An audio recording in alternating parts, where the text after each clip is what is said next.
Esta história começa em 1511, quando Albuquerque surge na Barra de Malaca. Os seus mensageiros partem logo para o Reino de Sião em busca de um tratado de amizade e comércio.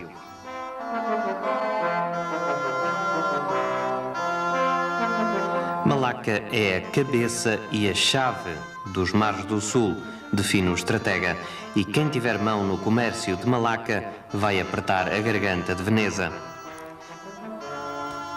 Partiu o mensageiro por esse rio acima, num junco de mercadores chineses. Leva ordens do punho de Albuquerque. Direis ao rei de Sião, como el rei de Portugal me mandou este porto de Malaca, para tomar emenda da traição, que o rei e seus governadores fizeram o seu capitão-mor e gente que ele mandara tratar de amizade, e que lhe cativaram e mataram parte da gente em terra. Sobe-se hoje o rio Menam, que em siamês quer dizer a mãe das águas. E tudo o que agora descobrimos de novo é o mesmo que deslumbrou os olhos desses camponeses marinheiros, feitos cronistas de memória e embaixadores de improviso. Como este reino é muito rico em si e de grandíssimo trato para todas as províncias e ilhas, não há ano que não navegue de 1000 juncos para cima, afora outros navios pequenos, de que todos os rios e portos estão ocupados. Esta imagem há de ficar na memória dos informadores de Albuquerque. Há em Sião arroz em muita quantidade e muito sal, peixe salgado, carne e legumes. E disso vinha a Malaca até 20, 30 juncos cada ano. Em todo este reino, geralmente há ouro, prata, beijoim, que é uma resina de árvores, lacre, estanho, a que os da terra chamam calim, almíscere e assim muitos mantimentos. De maneira que bem se pode dizer e afirmar com verdade que é este um dos melhores reinos que há em todo o mundo. São imagens de velhos cronistas saídas da memória dos viajeiros do tempo de Albuquerque. E prosseguira o capitão-geral. E direis ao rei do Sião que mandei pedir ao rei de Malaca que mandasse entregar os portugueses cativos e que ele, em sua desordenada soberba, nunca responder a propósito, nem quiser amizade, nem fazer assento de paz.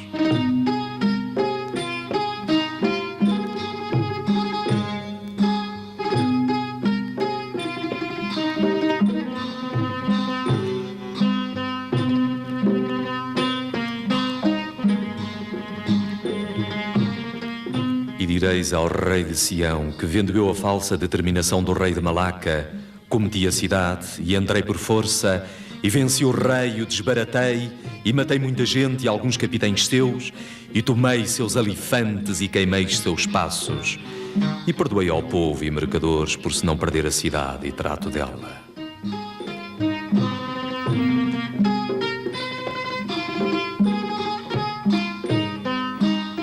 À vista da Aiútia, esmorece a lembrança das cidades guerreiras que a memória transporta de além dos mares.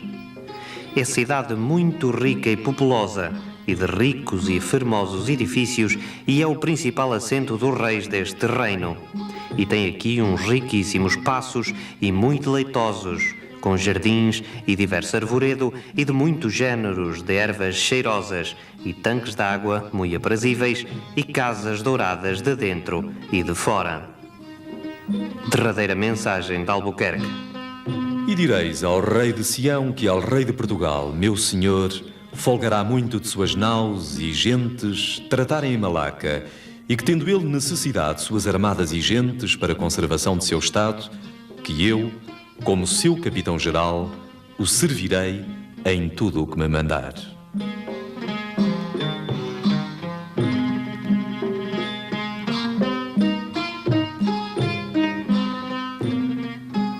Malacca was the key to Afonso de Albuquerque's whole strategy in this part of the world.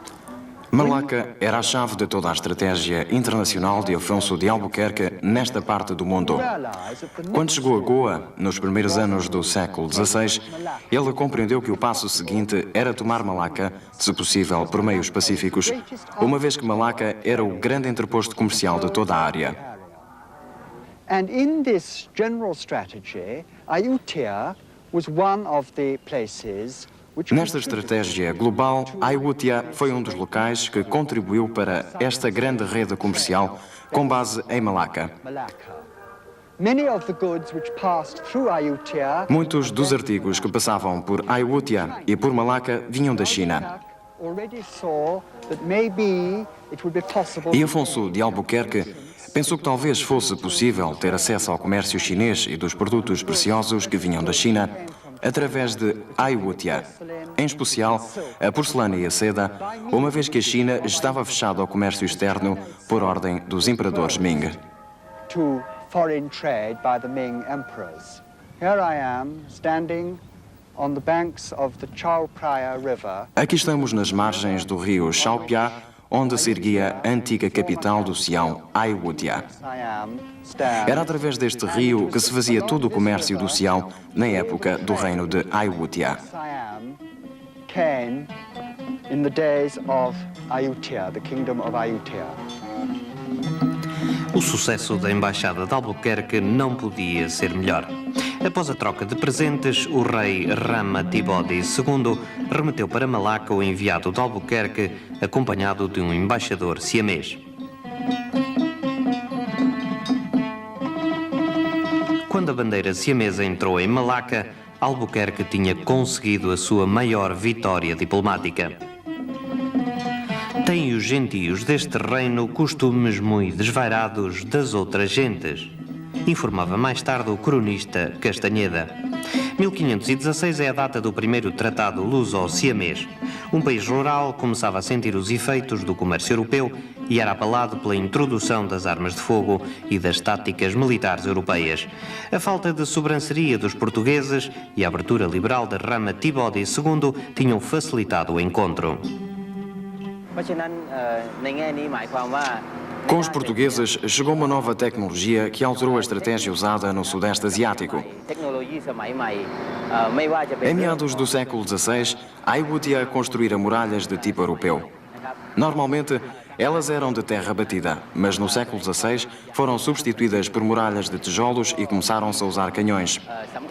Existem indícios de utilização de armas de fogo antes do século XVI, de influência chinesa ou do Médio Oriente, mas não eram nem tão modernas, nem tão poderosas como a dos portugueses. Os portugueses trouxeram assim para Ayutthaya nova tecnologia, poderosas armas de fogo e soldados, além do cristianismo. A propagação da religião católica foi autorizada, em especial para os estrangeiros, mas mais tarde espalhou-se igualmente aos eurasianos, após os portugueses começarem a casar-se com siamesas, japonesas e vietnamitas. Também um grande número de católicos japoneses vieram fixar-se em Ayutthaya depois de serem expulsos do seu país, onde foram impedidos de praticar o cristianismo.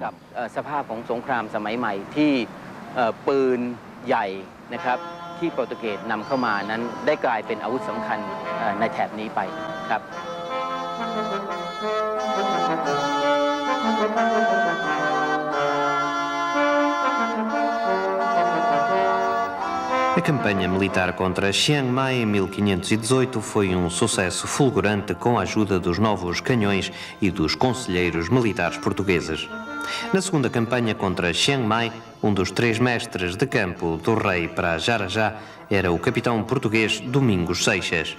A guarda pessoal do rei foi confiada a uma companhia de 120 mercenários portugueses. Tão bem se houveram que o rei lhes deu em recompensa os terrenos do Ban Portuguete, em Ayutthaya. Neste quadro tardio, o rei e o seu palácio são defendidos por artilheiros provavelmente portugueses. A arquitetura do forte com ameias, as bombardas e a fisionomia dos artilheiros revelam a primeira influência europeia. Tomemos estas imagens como uma alegoria da primeira invasão birmanesa contra Ayutthaya em 1549. Nesta invasão, o general de campo do rei da Birmânia era o português Diogo Soares, o galego, que teria ao serviço do Pegu alguns 1000 portugueses mercenários. Um dos principais bastiões da Ayutthaya era defendido por 60 artilheiros portugueses sob o comando de Diogo Pereira, velho amigo de Francisco Xavier. A Ayutthaya defende-se heroicamente dos birmaneses e do terrível galego, que em desespero de causa tentou comprar os aliados portugueses da Ayutthaya. Resposta dos homens de Diogo Pereira: Nossos passados não nos deixaram dinheiro para remir a vida, mas armas para nos defendermos. Ainda que ponderasse que não entraria seu ferro onde não entrava seu ouro, o rei da Birmânia pôs a Ayutthaya a ferro e fogo, como descreve Mendes Pinto. Pela terra corriam rios de sangue, o ar ardia em fogo vivo, o grito e a revolta era tamanha que a terra parecia que se fundia, e o estrondo da artilharia e da espingardaria e os urros dos elefantes metiam tamanho medo que quase faziam perder o sentido. Na história do Sião, esta guerra fica marcada pela lenda da rainha Soryotai. Ela própria combatia vestida de soldado. Vendo que o rei Chakrapat corria perigo, avançou no seu elefante para o coração da peleja e combateu até morrer para salvar o marido. Ficou a ser a maior heroína nacional. Vencida a invasão, as muralhas da Ayutthaya são reconstruídas em estilo europeu com a ajuda dos portugueses.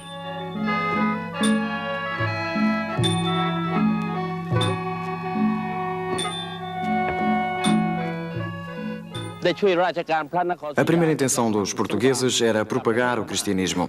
Os portugueses ajudaram os siameses a defenderem-se dos birmaneses e, como recompensa, receberam esta parcela de terra.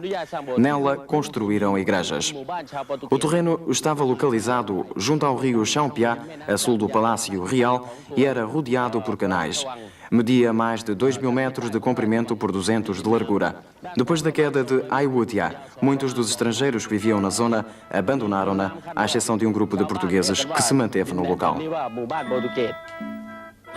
Este é o campo português ou Ban Portuguete. À entrada do campo começou por haver uma cruz assinalando a concessão. Não se sabe se esta cruz tinha a forma de padrão, como a cruz que o embaixador Duarte Coelho foi autorizado a erigir em 1516 na própria cidade da Ayutthaya. A liberdade religiosa ficou garantida desde o princípio, mas os portugueses não tinham missionários. Viviam segundo as suas leis e costumes, independentes dos juízes siameses, exceto nas questões de Estado. A mesma devoção desta criança cristã exprime-se na face destes jovens bonzos. O budismo rural foi sempre muito tolerante e a coexistência religiosa era um facto.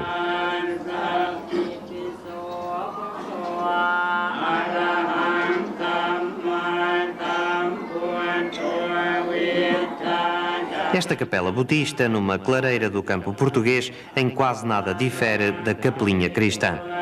O Buda tem bigodes, como o São Pedro ali ao lado. E até a rudeza dos ex-votos fálicos pode ser entendida por um certo cristianismo rural como invocação de fertilidade.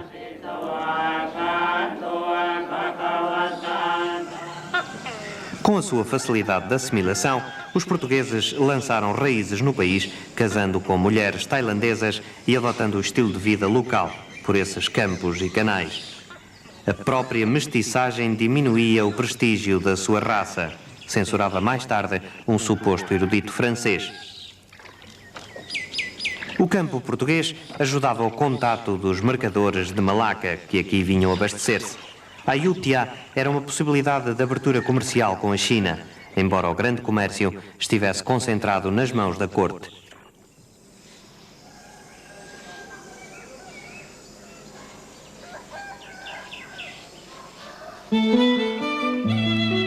Durante um século, os portugueses foram os únicos europeus a contatar com o Sião.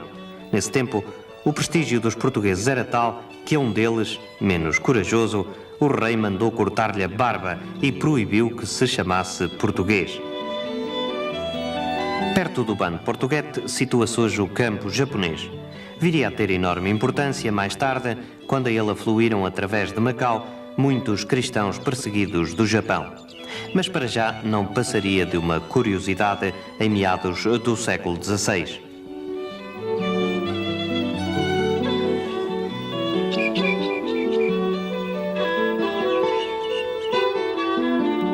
Este livro de estratégia militar, ainda misturada com a astrologia, nada terá a ver com o Tratado da Estratégia que o rei de Sião escreverá há anos sob inspiração dos portugueses.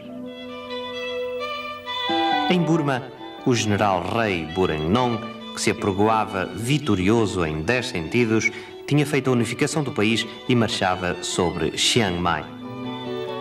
Em Ayutthaya tem-se consciência do perigo.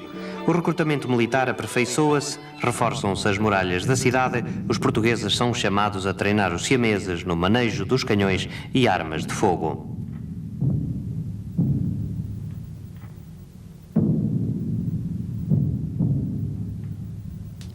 E o rei Chakrapat, para se equipar com uma verdadeira força blindada, organiza um regimento de elefantes de combate, capturando 300 elefantes selvagens que treina para a guerra. Ainda hoje esta captura de elefantes é reconstituída na Tailândia moderna como um apelo à valentia nacional.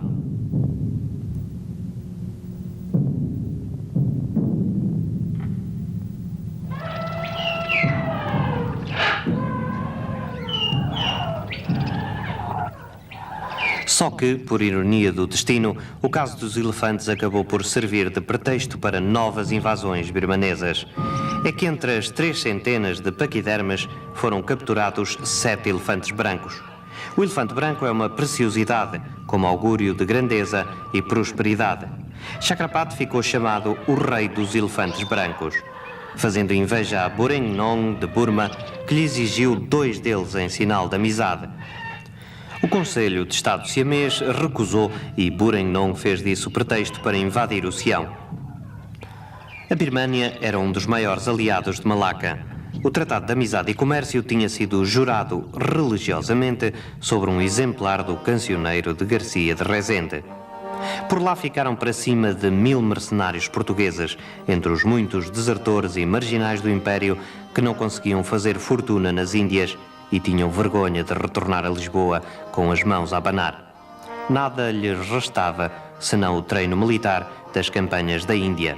E para tentar a sorte, punham-se a soldo dos príncipes asiáticos e mesmo dos chefes mouros. When one thinks about the influence of the Portuguese military in Burma, one first has to consider the treaty between Ayutthaya in Siam and the Portuguese. The Portuguese in 1516 Quando se pensa na influência militar portuguesa na Birmânia, temos de considerar primeiro o tratado entre Ayutthaya, no Sião, e os portugueses. Os portugueses, em 1516, fizeram um tratado com o Sião, pelo qual prometeram fornecer armas e pólvora. Os birmaneses não demoraram a reconhecer a importância desse tratado, em especial um jovem rei que subira ao poder em meados do século XVI. Ele compreendeu que, se tivesse de enfrentar o reino de Tungo, necessitava também de ter acesso a armas de fogo.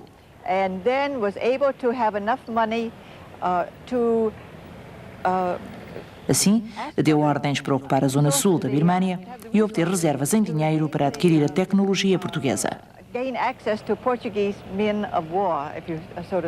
Com armas de fogo e pólvora, conseguiu anexar os reinos do sul da Birmânia e, em seguida, defrontar os siameses em Ayutthaya.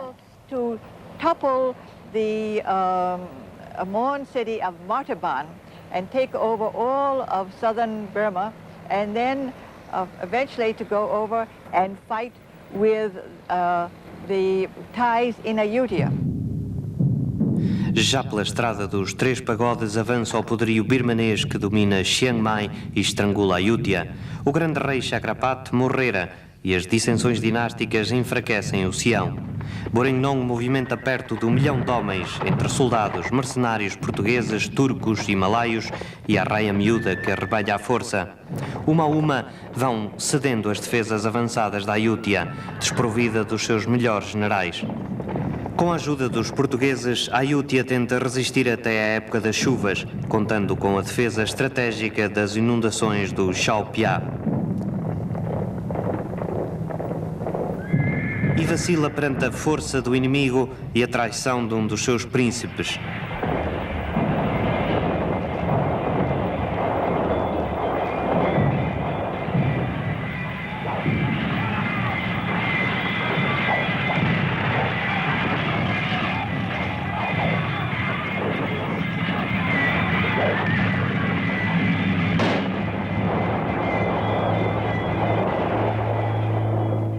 Entre os mortos, 280 portugueses, 2 dos quais eram frades dominicanos, segundo julga saber Fernão Pinto.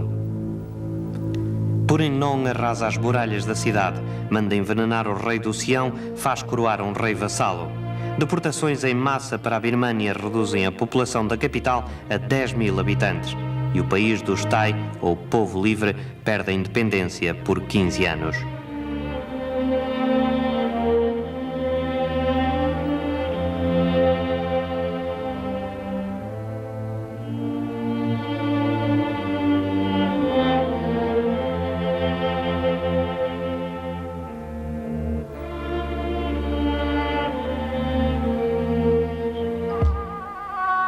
Surge agora na história do Sião o Príncipe Negro, Naresuan, o Grande. Deportado na corte do Pegu, ali se fez homem e ali se tornou amigo do Príncipe Coroado.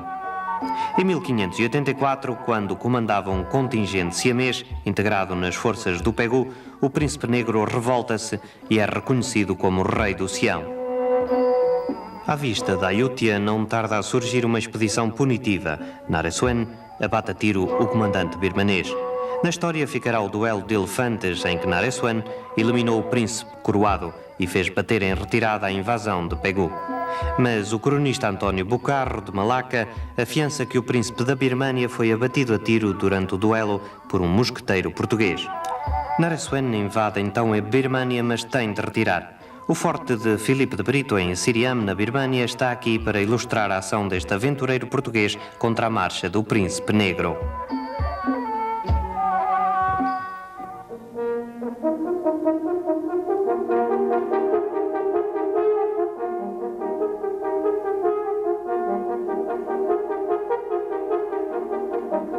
No dobrar do século, o Sião de Naresuan é um país aberto a múltiplas influências estrangeiras. Espanhóis, holandeses e ingleses conseguem regalias semelhantes aos portugueses. Mas, uma vez comprometida a carreira do Japão, é ainda a Ayutthaya que salva da crise a cidade comercial de Macau. Malaca, como sabemos, a partir de 1641, torna-se também impossível de frequentar por ter sido tomada pelos holandeses. E com o Estreito de Malaca, naturalmente, que nós perdemos a possibilidade de comerciar também de Macau com a Índia. O mesmo podemos pensar a respeito de Manila. Depois da restauração de 1640, foi impossível, naturalmente, comerciar mais com Manila, portanto, pelo menos naqueles primeiros tempos. O mesmo podemos dizer das dificuldades com Timor, não por estas razões, mas porque os régulos não estavam aquietados em relação às nossas autoridades. O resto do comércio que sobrava também estava perturbado, naturalmente, por motivo da recente restauração portuguesa, e não podíamos, de maneira nenhuma, em Macau, esperar o auxílio de Portugal. Tanto mais que é Macau que, como sabemos, em 1642, envia 200 canhões fundidos cá para Portugal, justamente para ajudar a Guerra da Restauração. Portanto, o que é que vai salvar a situação em Macau depois do Japão perdido ou do comércio precioso da prata que se fazia com o Japão? Parece-me que, de facto, é o Sião, com quem tínhamos relações diplomáticas desde o século XVI e de bem cedo, que vai salvar essa situação. Este canhão cambodjano de João da Cruz, talvez da escola macaense de Bucarro, e as suas imitações tailandesas com os mesmos golfinhos luso-indianos, ou São Miguel, de 1625, com as armas dos Filipes, reis de Espanha e Portugal, ou este velho Aleixo, de 1670, provam que a influência portuguesa continuou marcante. E, no entanto, uma situação de guerra tinha eclodido contra a colónia portuguesa e os seus amigos japoneses, apanhados entre dois fogos nas conspirações dinásticas, vexados pela arrogância holandesa e pela nascente reação do budismo nacionalista.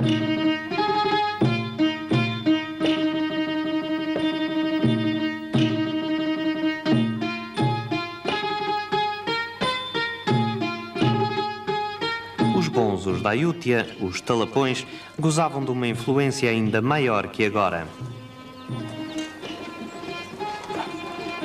Eles eram praticamente os únicos seres livres do país, isentos das brigadas de trabalho, trabalho gratuito, ao serviço do rei, mês sim, mês não, numa sociedade esclavagista, sem classe média nem nobreza de raiz, para além da corte e dos governadores das províncias.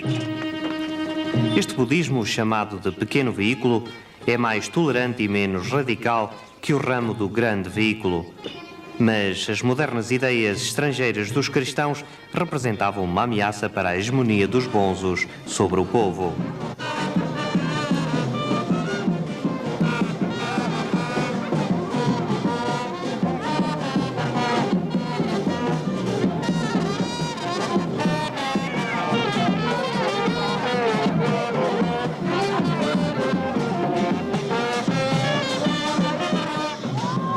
Este cortejo de casamento numa rua moderna da Ayutthaya é uma dança da aldeia com ritmos de carnaval carioca balanceados em movimento tailandês.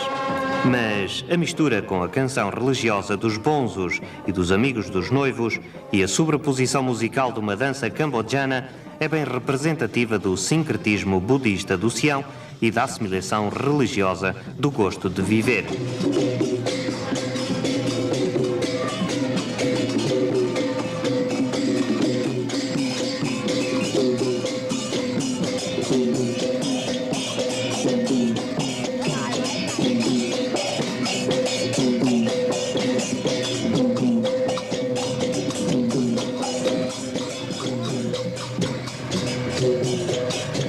E só um rei justo com poderes divinos pode enfrentar as forças do mal na côncava funda da Casa do Medo, onde os sodomitas e todos os danados choram continuamente com tristeza da morte em suas entranhas, que é como Fernão Pinto descreve o mito budista do inferno.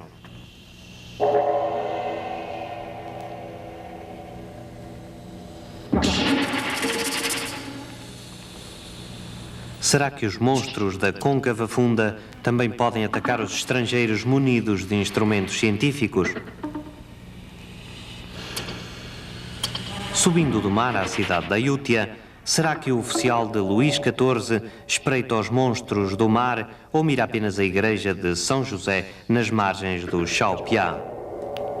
Chegados em 1662, 100 anos depois dos padres portugueses, os missionários de Luís XIV foram encontrar uma comunidade de 2.000 cristãos assistidos por 10 missionários do padroado português. Sobranceria e excesso de zelo.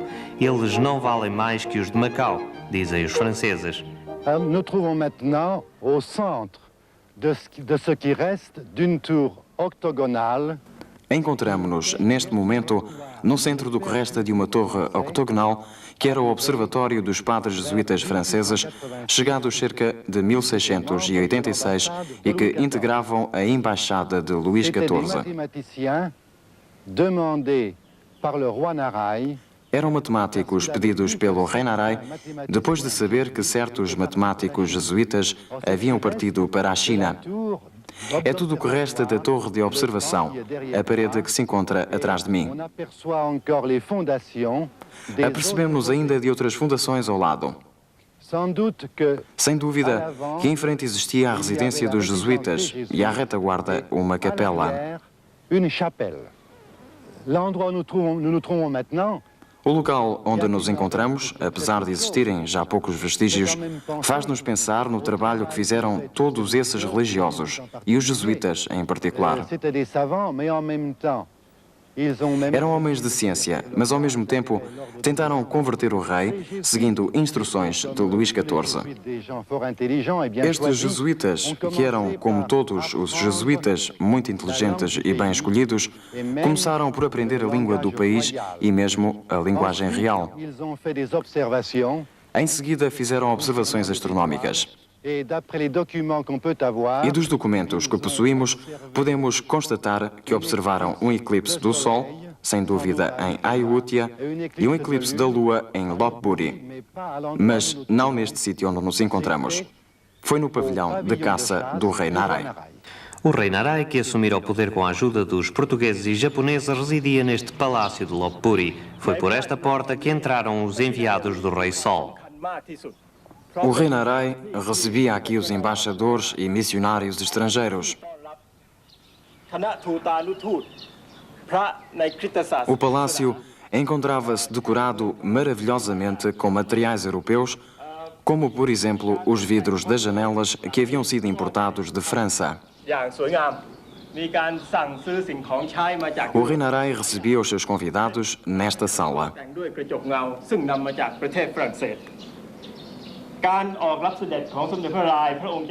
O trono ficava ali, ao alto.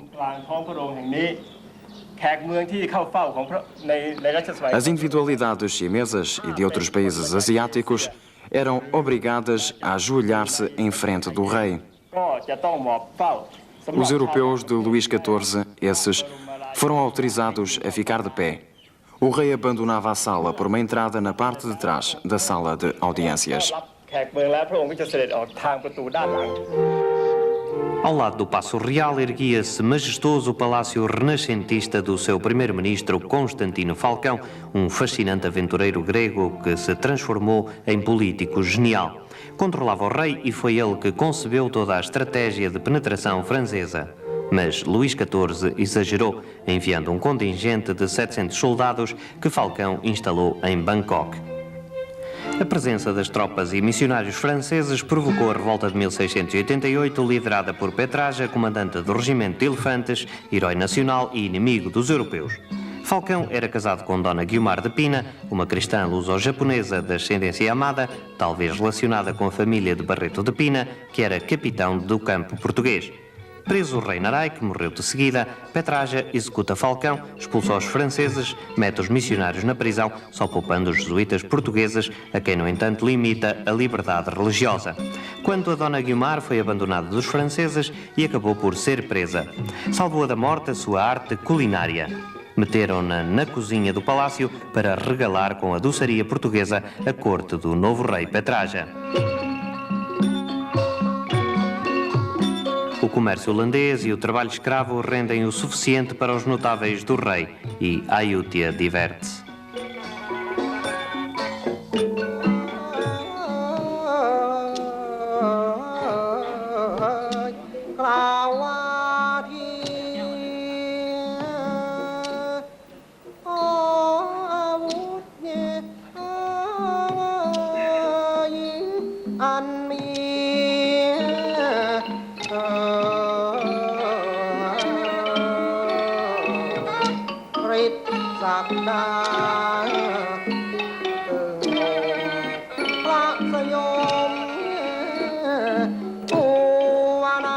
Cada rei no trono é um semideus, mas cada sucessão geralmente é um banho de sangue que decapita a família real destronada em repetidos golpes palacianos.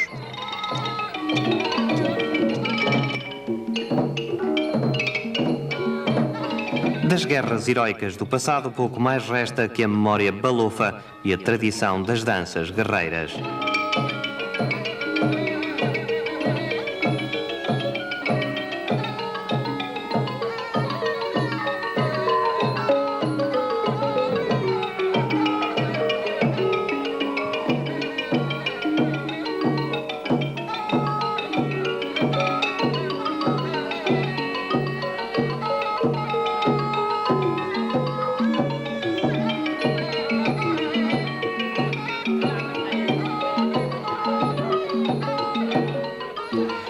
Enquanto ali ao lado o Pegu alarga as fronteiras até Chiang Mai ao Laos, os príncipes da Ayutthaya passam o tempo em intrigas menores e luxos desmedidos.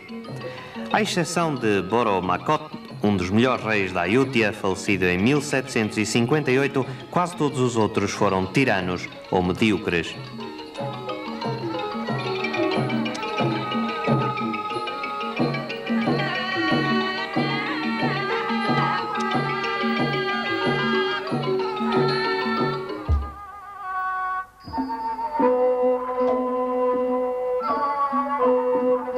Esta imagem de uma parada real no rio Menan, nos nossos dias, é apenas uma réplica das sumptuosas cerimónias da Ayutthaya antiga, mas não esconde o espírito fútil e a debilidade dos últimos príncipes da Ayutthaya.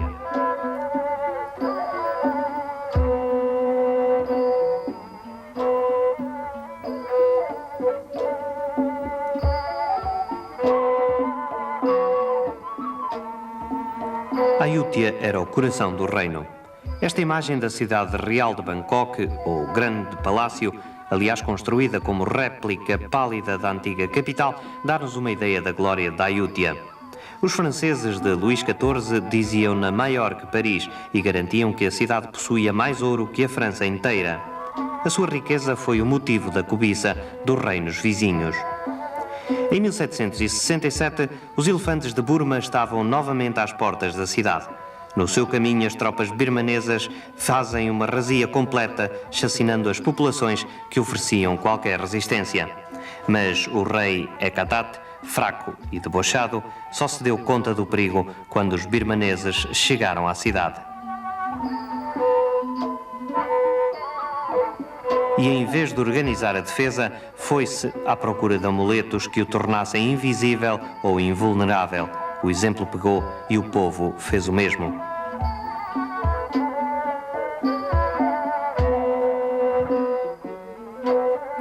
O desgoverno, a desunião, a corrupção dos altos responsáveis punham o país à mercê dos invasores.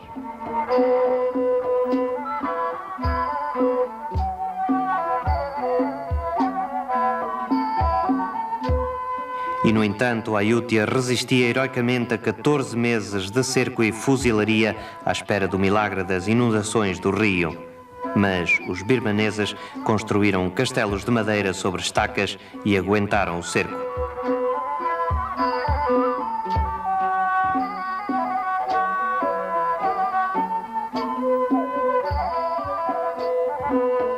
Finalmente, a 7 de abril de 1767, o inimigo lançou o ataque decisivo.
Do que for a glória da Ayutthaya, restam as ruínas fumegantes.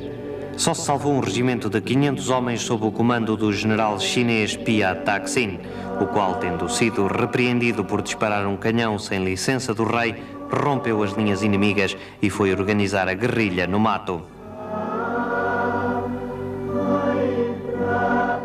O vandalismo do invasor não teve mãos a medir. Em 15 dias de saque, o exército de Burma, com os seus mercenários, partiram palácios e templos à cata de riquezas.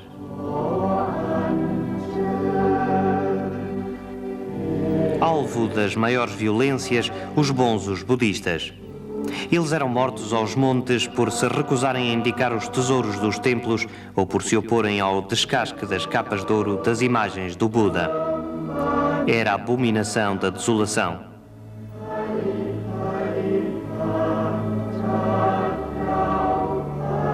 Por fim, os birmaneses retiraram, levando consigo a maior parte da população válida, a família real, centenas de oficiais e milhares de soldados.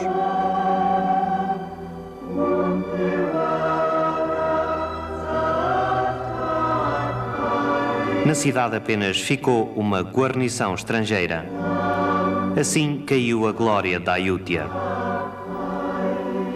Mas o milagre da sua libertação não vai tardar.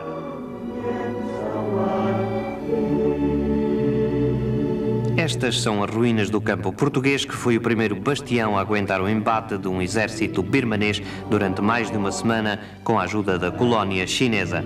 Os combatentes portugueses eram apenas 80 armados com 30 canhões e várias espingardas e espadas. Fizeram várias sortidas, uma delas para defenderem o colégio francês, fazendo grande estrago entre os birmaneses. Por fim, renderam-se em 21 de março de 1767. A Ayutthaya só aguentou mais 2 semanas. Terminada a guerra, muitos cristãos fugidos pelo mato puseram-se ao serviço do general Taksin, que fazia guerrilha contra os ocupantes da Ayutthaya, libertando a capital arruinada 6 meses depois da queda. O novo rei abandonou as ruínas, desceu o rio Chao Phraya e veio fundar a nova capital em Bangkok. Os portugueses seguiram-no e foi-lhes dado o novo Bandel, onde construíram as suas casas, e a primeira igreja de Santa Cruz. Eram ao todo 279. Aqui viemos encontrar uma família de pasteleiros que há várias gerações fabrica os cakes que dizem portugueses para vender nos melhores hotéis de Bangkok.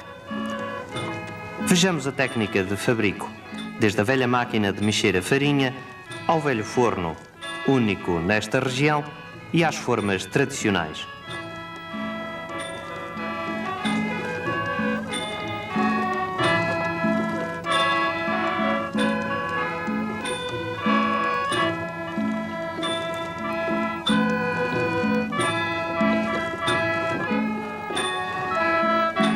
O sabor é que não podemos mostrar, mas garantimos que é o mesmo das leitarias de Lisboa.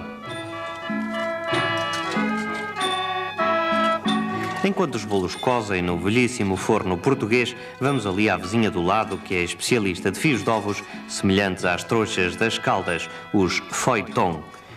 Diz-se que a doçaria de ovos foi ensinada em Ayutthaya por Dona Guiomar de Pina, esposa de Constantino Falcão, quando ficou reduzida à mordoma da cozinha real.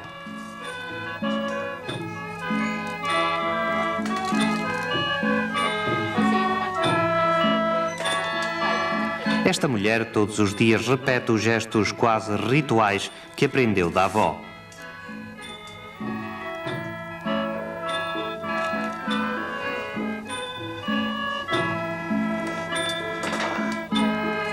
Aqui no bairro, avó, tio, irmão ainda se dizem em português.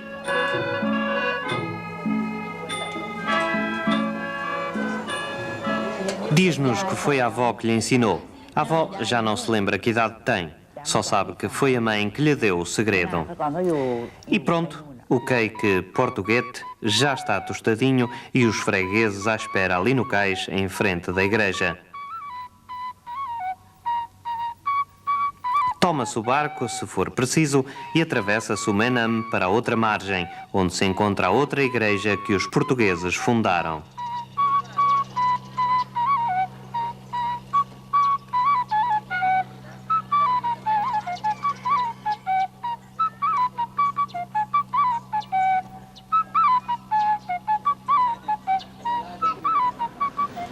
Aqui vêm 2 patrícios de braço dado à moda tailandesa.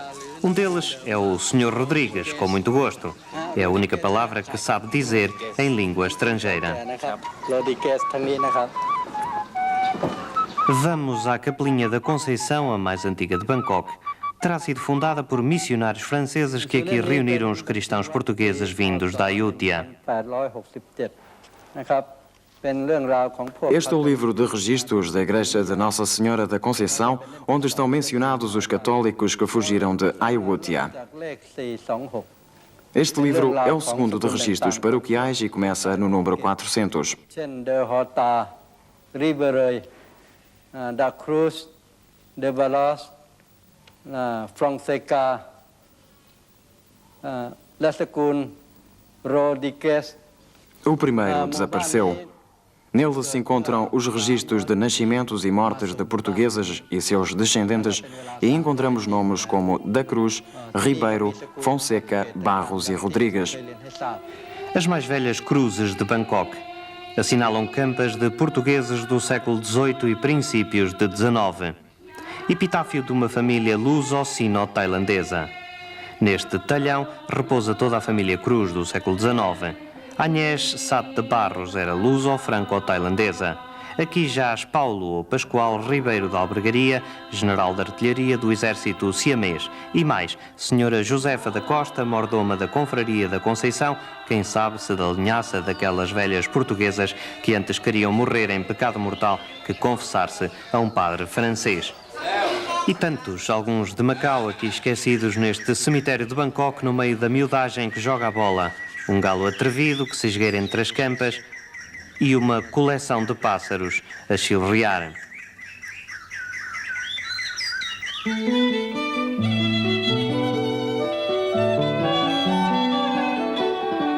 Rapidamente um salto para os tempos modernos. Hoje, a Tailândia é um dos países mais tolerantes do mundo. O seu rei atual declara-se protetor de todas as religiões. E este templo budista, em forma de igreja gótica, com capela-mor e tudo, revela a capacidade de tolerância e de assimilação cultural das referências cristãs.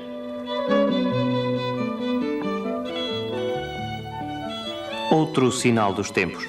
No Departamento de Belas Artes, em Bangkok, fomos encontrar este arquiteto que projeta consolidar as ruínas portuguesas da Ayutthaya, imitando a fachada de São Paulo de Macau. Um segundo projeto, este com objetivos de integração urbanística numa tese de arquitetura. Mas nem um nem outro serão executados. A Fundação Gulbenkian acordou com o governo da Tailândia a escolha de um projeto português. Nós quisemos dar à cobertura que vai proteger toda esta ruína, nós quisemos dar-lhe de certa forma, de certa maneira, uma maneira um pouco formal, a marcação da importância das diversas partes constituintes da Igreja. Isto é, uma marcação da importância das naves, porque esta igreja deve ser uma igreja de 3 naves, a importância do respectivo claustro e dos seus anexos. Ao mesmo tempo, criou-se uma galeria, que se pode ver por todo o desenho de cima, uma galeria, suspensa, em que o visitante que sairá do barco, entrará depois no museu, vai percorrer toda a ruína, não é? Numa parte superior, de forma a ver e a tomar ideia da importância e da dimensão que esta ruína tinha. Memórias do passado reavivadas agora. O encontro entre dois povos que se pode testemunhar nesta conferência da Siam Society, a mais influente instituição de atividades culturais de Bangkok. 500 years ago, at that time, the intrepid sailors of Portugal, a sea-born nation. Há 500 anos, os navegadores intrépidos de Portugal, uma nação marítima, pequena em população mas grandiosa em façanhas, decidiram iniciar e liderar o movimento das exportações europeias no mundo. E o Sião fez amigo deste país de heróis. Muitas pessoas perguntam-se a si próprias por que razão Portugal goza de uma situação privilegiada nesta região do mundo.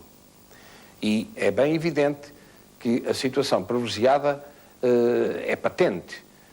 Aqui em Bangkok, por exemplo, temos uma embaixada junto ao rio, num posicionamento privilegiado, numa situação que nem de todos os outros edifícios grandes e prestigiados desta cidade gozam.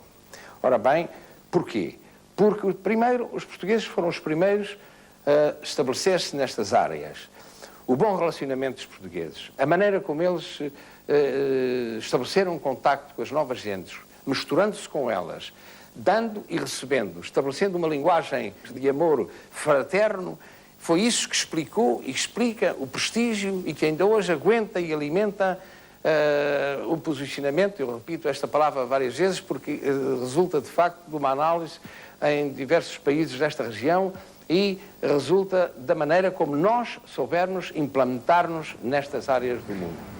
Sim, depois de estudar a língua portuguesa e estudar os documentos portugueses,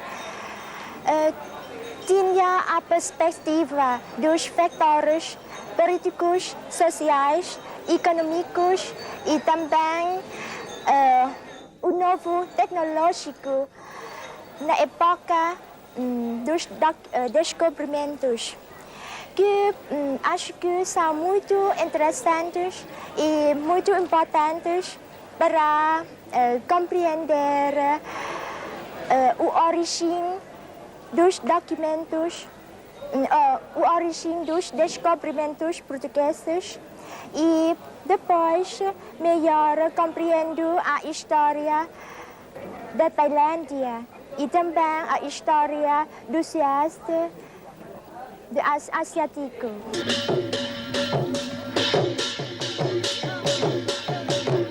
Mas é preciso ir à Ayutthaya e assistir a esta festa religiosa nas ruínas do Ban, Portugal, para entender a capacidade de integração portuguesa na vida e costumes do Sião. É 7 de abril. A nação inteira celebra a glória da tragédia da Ayutthaya. E estes cristãos preparam-se para a missa da festa, rodando uma dança antiga cambodjana e confessando os pecados. Em memória dos seus antepassados na fé, os resistentes portugueses da Guerra de 1767. Esta festa é muito importante para os vivos, mas é mais importante ainda para as almas dos mortos, ouve-se dizer pelos altifalantes.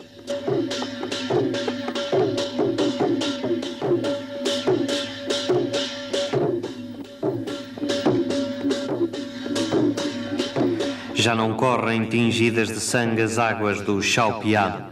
Foram-se os gritos e a fuzilaria da guerra, e o mesmo chão comeu os corpos que se enfrentaram nestas margens. Do pequeno ancoradouro no rio já não surgem as naus de Malaca, nem os contingentes de Burma ao assédio da igreja de São Pedro. Vêm crianças penitentes de pé nu, a cruz é leve, já não precisa das armas de El Rei, como o padrão de Albuquerque, um dia, numa praça da capital do Sião. É o encontro anual de algumas centenas de cristãos vindos das aldeias mais distantes. Pedro e Paulo cobertos de flor do lótus, que nem Salomão se vestiu como um deles. Este é o meu corpo, este é o meu sangue derramado por vós, e todas as vezes que fizerdes estas coisas, as fareis em memória de mim. Em memória dos velhos portugueses caídos pela glória da Ayutthaya, acendem-se as chamas da fé sobre os ossos que a terra escondia há 2 séculos. Só foram descobertos há 1 ano nas escavações da Gulbenkian. Mas para estes cristãos siameses é uma romagem de saudade à campa de seus pais. E o coro siamês entoou uma canção de esperança. Com minha mãe estarei na santa glória um dia, junto à Virgem Maria, no céu triunfarei.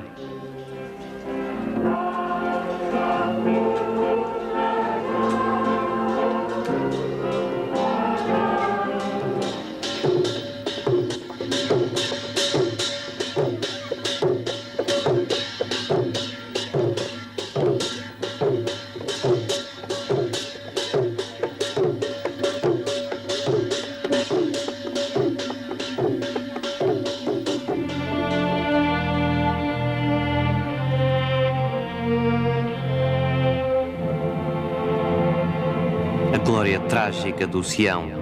O sol que morre é o mesmo de amanhã. E já se não sabe se é da face de Buda ou se a gera o astro imutável, a luz que ilumina a glória da Ayutthaya.